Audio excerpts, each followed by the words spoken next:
In this video, we're off to get us a new tractor. Well, new to us anyway. Last year, I purchased a New Holland TS115A tractor sight unseen over the internet and had it shipped to me out here in Wyoming. Now, I did a complete video series on that tractor that I will link to down in the description if you would like to check it out. But to bring you up to speed, I sold it about a month, maybe month and a half ago at an auction, and since then have been shopping for a replacement tractor. Now, I have considered a lot of different options for a replacement. I think I've probably looked at 30 or 40 tractors in the last few weeks, trying to find the one that would do what we need to do for the price we needed to do it for. And lo and behold, I finally settled on one a couple of days ago, and we are on our way to go get it right now. And it's really probably not something anyone is expecting. So what was I looking for in a replacement tractor? Well, we have to consider what role is this tractor going to fill. Now, we have a way to mow our hay with the Hesston self-propelled swather. We also have a pull-type mower that we can put on our John Deere tractor, and the John Deere tractor can run our round baler. The problem is, where we need this hay is approximately 60 miles from where we cut it, which means we have to load our round bales out of the field, truck them 60 miles, and unload them. We have a Ford, big Ford out there at the unloading location that we use to get them off the trailer and stack them with, but because our John Deere does not have a loader and the TS115 is gone now, we have no way to put these round bales on a trailer. So the biggest thing we need this tractor for is the ability to load round bales on a trailer and double stack them and be able to load and unload hay off of a semi. With that in mind, we are looking at a large frame, you know, 80 plus horsepower tractor. I mean, just for practical purposes and cost purposes, we really weren't considering anything over like 140, 150 horse, just because that's too big for what we need to do. We don't do any row crops, we don't do any heavy tillage. The only crop, as in, you know, like something you would harvest with equipment, that we do is hay. The focus of what we do is hay and cattle. And all of our hay right now is being fed to our own cattle, so that's what we need to be able to move. Loading hay is not the only job we need this tractor for, but it is the biggest one. Now, having the loader capacity is going to be nice for all sorts of other projects around, but we also need something that can run a post hole auger, run our 8-foot snow blower, because where we live, we can get snow drifts in the winter that can be 2 to 3 feet deep and, you know, dozens of yards long. And you can't push through that with a truck. It takes forever to dig through that with a bucket, and being able to grab that 8-foot blower and go push through it with that makes life a whole lot easier, or at least that's the theory. Every time, so I bought that blower in 2017. I bought that blower in the summer of 2017, and I have not been able to use it yet. Despite the snow we got in the winter of 2017, every time I would try to run that blower on the New Holland TS115A, the tractor would break down. Including a couple of times the tractor broke down in the middle of the road, a couple of miles from home, and literally left me walking in single-digit weather. So I'm not gonna miss that. The hope is this tractor that we're buying is gonna be a lot more mechanically reliable, even if it is a little older and may lack some of the creature comforts that the TS115 had. Now, a lot of people have suggested I just go buy another John Deere. You know, that's not a bad idea. John Deere certainly builds good tractors. We have a good John Deere dealer there in Cheyenne that we work with. So John Deere was on the table, but like I've told you guys before, I am not brand loyal. I do tend to be a little more dealer loyal in that I want to be able to, even if I can't buy the tractor from the small business that goes out of their way to help me, I want to be able to at least buy parts for that tractor from them and to be able to continue to do business with them. So I was kind of looking for something, leaning towards something that my local dealers could support, whether it was a John Deere, a New Holland, a Case, a Massey, There's a Kubota dealer there in town, but Kubota really didn't have anything that I was looking for, because the Kubotas in the size range we need are out of the price range we were willing to pay.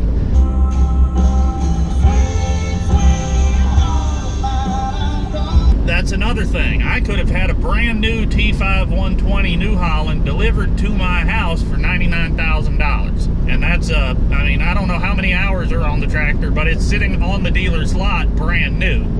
And again, that would be a magnificent tractor. It would be great to run, but as a first-generation farmer, first-generation rancher, a guy with no family history that started into this completely on his own, I can't go spend $99,000 on a tractor right now.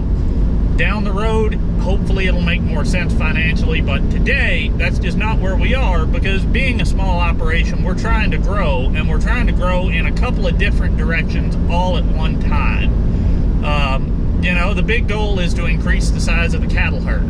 If you're going to increase the size of your cattle herd, you have to increase the amount of land you have to put them on. You have to increase the amount of hay you have to feed them in the winter, which means you either have to increase the amount of land you're using to make hay, or you have to spend money buying it. And buying hay is very, very expensive. Right now, on the higher end, really good clean hay, horse hay right here in this area is going for roughly 130 to 140 bucks a ton, and that adds up quickly. You know, we need to be growing our hay operation, we need to be growing our land, we want to be buying cows, or if not buying cows, at least keeping a few of our own heifer calves every year. As you know, if a more established operation would call them replacement heifers, because as their older cows, well, you know, get older and begin to have health problems and things like that, they get removed from the ranch, and you can keep your heifer calves to replace those older cows. But in a situation like we're in, being as small as we are, these aren't really replacement heifers as much as they're just additional heifers, because our goal right now is to still increase the overall size of the herd. So if we said, you know, there's $100,000 available, and you know, I'm just pulling that number out of the air to make a point, but if we had $100,000 to spend on this operation as a whole, it does not make sense for us to invest all of that money in one piece of equipment, when we could take that money and buy some used equipment that would go a little further and have money left over to buy cows, to buy hay if we had to, or to lease ground. So that's why, one of the many reasons we went the way we went, and I'm going to talk more about this in another video coming up, because right now our operation is expanding in several different areas, several different ways, but we'll get into that more in another video, because I know a lot of you guys want to know more about what it takes to get into farming and ranching as a first-generation guy, because I mean, I've told you guys, I have zero family history in agriculture. And, you know, what that means is I did not start out on a family farm. I did not have the opportunity to gain that experience as a kid. And I did not get to start out farming family land. I did not get to start out using family farm equipment. Everything I did, I had to do from scratch, from, you know, the 0 point, starting from nothing, just like starting any other kind of business, really. And that's something a lot of people do tend to, I won't say forget, but it does get lost. The fact of the matter is, agriculture, farming, ranching, and livestock and hay, it is a business. And it's very, very easy, especially here in the world of YouTube, to lose sight of the business aspect of that because of the romantic aspect of it. I mean, it's really fun and really idealistic and really romantic to say, you know, I'm a rancher and I go out and spend my entire day on a horse moving cattle and running tractors and putting up hay and doing this and doing that and doing the other thing. And we all get caught up in, you know, if I could just buy this one other thing, whether it's a tractor, whether it's a tool, whether it's an implement, you know, if I could just buy this one other thing, that would make life a lot easier and make things a little more efficient. But being being a first generation guy and having to make the money go numerous different places all at the same time, you have to really, really pay attention to what is a necessity and when does that purchase for efficiency make sense, and when do you just need to hold off, do things a little more slowly, and, you know, have a healthier overall operation. So we're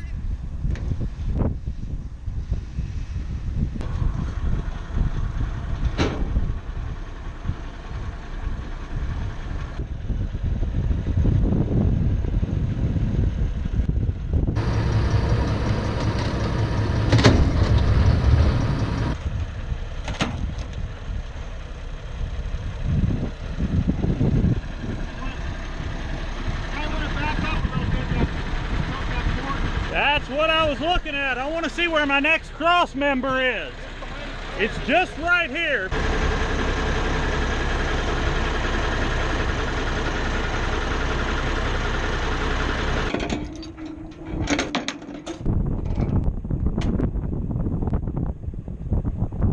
We're loaded up with our Massey 1135. We got everything chained down. I threw a chain over the loader. I put these blocks under it to keep from crushing my toolbox and my battery box over there.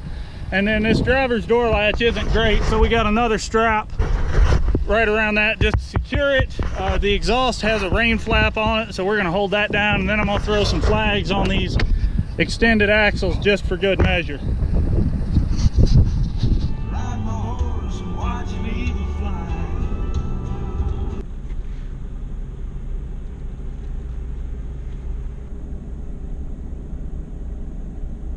Alright, well, we got our scale ticket, got approached by a bum, and now we're ready to get out of here.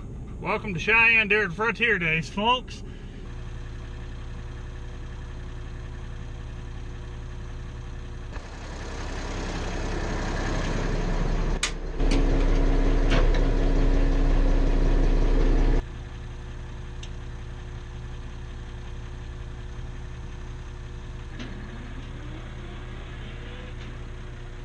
First way or relay?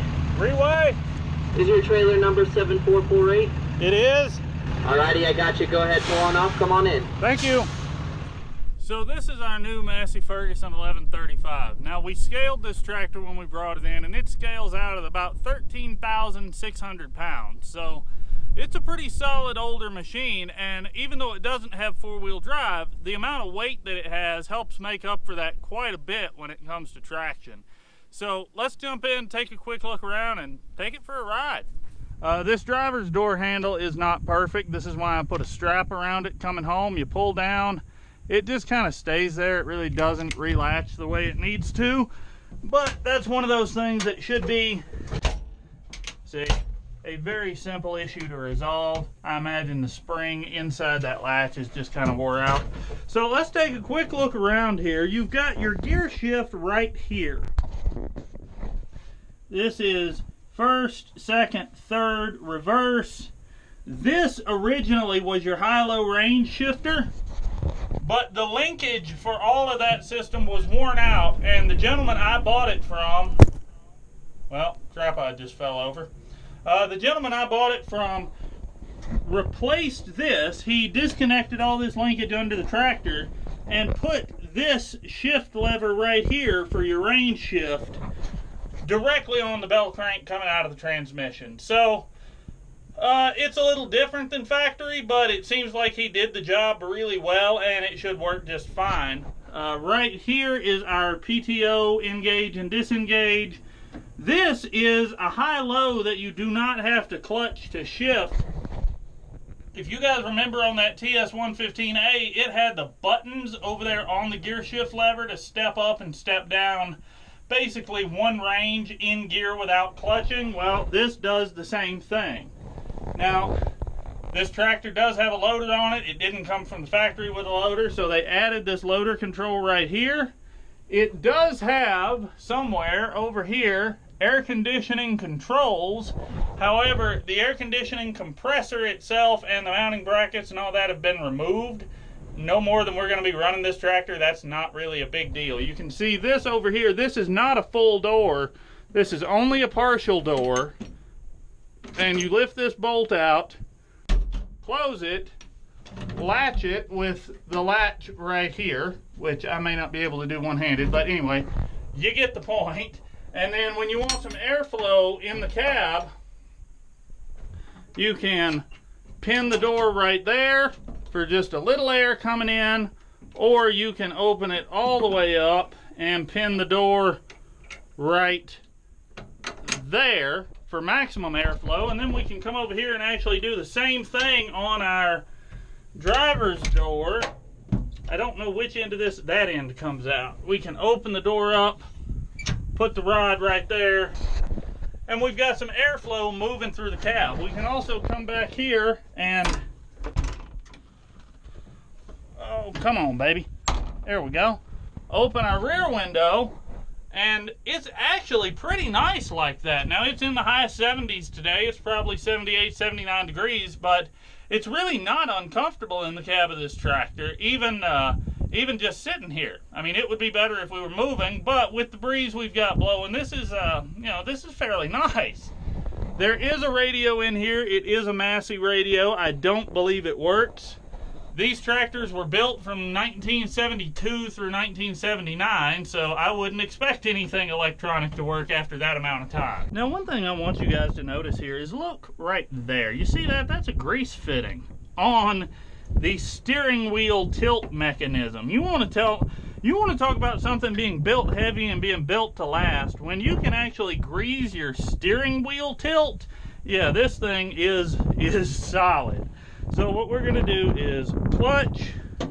This is your fuel shutoff. This is how you stop the engine, by pulling this out. That manually closes a valve that shuts off fuel. So in order to start this tractor, we have to push that in and come down here to our key, and we fire it right up. Now, one quirk of this tractor, and I don't know if all of them are like this or just this one, but it has a charge pump that supplies hydraulic fluid to the pump for the loader. So you have to bump up your RPM a little bit in order to get that charge pump running and sending the appropriate amount of fluid to the loader before the loader will work. For today, let's say low range here, low range here. We're going to take off, well, let's see if you'll take off in third.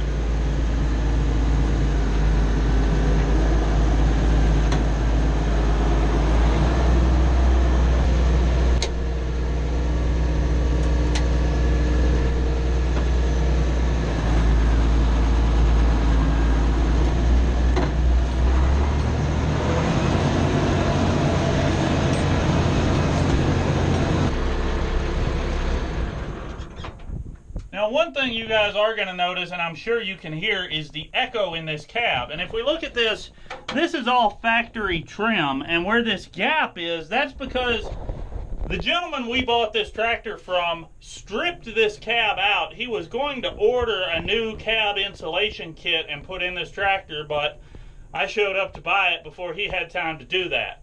So at some point, I imagine we are going to be buying a new cab kit for this thing, make it look a little nicer, ride a little quieter, and just be a little more comfortable to run. Now, this is at the newest, this is a 1979 model tractor, so it's never going to be quite as nice or quite as operator friendly as, say, something, you know, made in the last 10 years, but it can be a little better than what it is now, and it's not bad. I mean, no, it's not perfect. No, it's not new, but it's not bad by any stretch. Now, I did say this tractor's not bad by any stretch, but that doesn't mean there aren't a few issues that we do need to address sooner rather than later, not the least of which is tires. Now, if we come over here to this front tire, that is a really big hole right there. That's got to be addressed. And we'll come back here to this rear tire. When we were driving, I don't know if you guys could hear that noise, that hissing noise every couple of seconds. I could in the cab, but I don't know if the camera picked it up. But that hissing noise is coming from this crack right here. Now, this tire did have calcium chloride in it. I had the seller remove that before I picked the tractor up. In the old days, and even, sorry, bought a new microphone and I'm still trying to sort out the little fuzzy windsock part. Now, in the old days and even today, a lot of farmers, a lot of ranchers will put fluid in their rear tires to increase the weight to provide better traction. It's not a bad thing to do. Calcium chloride has really fallen out of favor because it creates rust like you would not believe. Calcium chloride eats steel like a kid eats candy. It destroys it quick, fast, and in a hurry. Fortunately, I think this rim is okay. It's not rusted out anywhere. But one of the reasons I wanted that drained was because, one, I don't want to deal with calcium chloride. Two, I didn't want that extra weight on the trailer for the trip back. And three, we're going to be putting brand new tires on this tractor very, very soon, like before we go to the field with it. I'm actually, when I finish this video, I'm going to be ordering tires either tonight or first thing in the morning, and we're going to be using that bead buster to put them on, just like we did the John Deere 6410 that is sitting right on the other side of this tractor. You can see it's got those new drive tires on it that look really good, work, whoopsie. Maybe you won't blow over here. We're going to try to use the Massey to block some of the wind, but the John Deere looks great with those tires. They're working excellently. I'm going to be ordering, those are BKT brand. I'm going to be ordering 2 more BKTs for the rear of this thing, and then I don't know what brand our front tires are going to be, but they're getting replaced also. We're going to be using the bead buster again, and you guys need to subscribe right now because I'm doing a giveaway for bead buster. The video is going to be up here in just a few days. The video, come on, wind, give me a break, please. The video for this bead buster giveaway is going to be up this week. I can't tell you exactly what day yet, but it is going to be up this week. The folks at Bead Buster have decided they want to give away 2 full kits. They're giving away 1 super heavy duty XB550, which is the tool you saw me use. They're giving you guys a lot more stuff than what I had. They're giving you some extra tools, some extra gloves, a whole lot of cool stuff is going on there. They're also giving away a 450 or a 454. I gotta look. But they're giving away one of their smaller tools as well, and the smaller tool does not necessarily have as much throw distance, so it probably wouldn't work on a tractor tire this size, but it's ideal for smaller tires, especially because it can fit a much smaller rim. So if you're working on an ATV or a lawnmower or something like that where the tires are just as frustrating to get off the bead as they are on these big ones, that big tool may not fit as well as it really could, which is why they have the smaller options as well. So we're going to be giving 2 of those away this week. You're going to have to be subscribed to the channel to win, so go ahead and subscribe.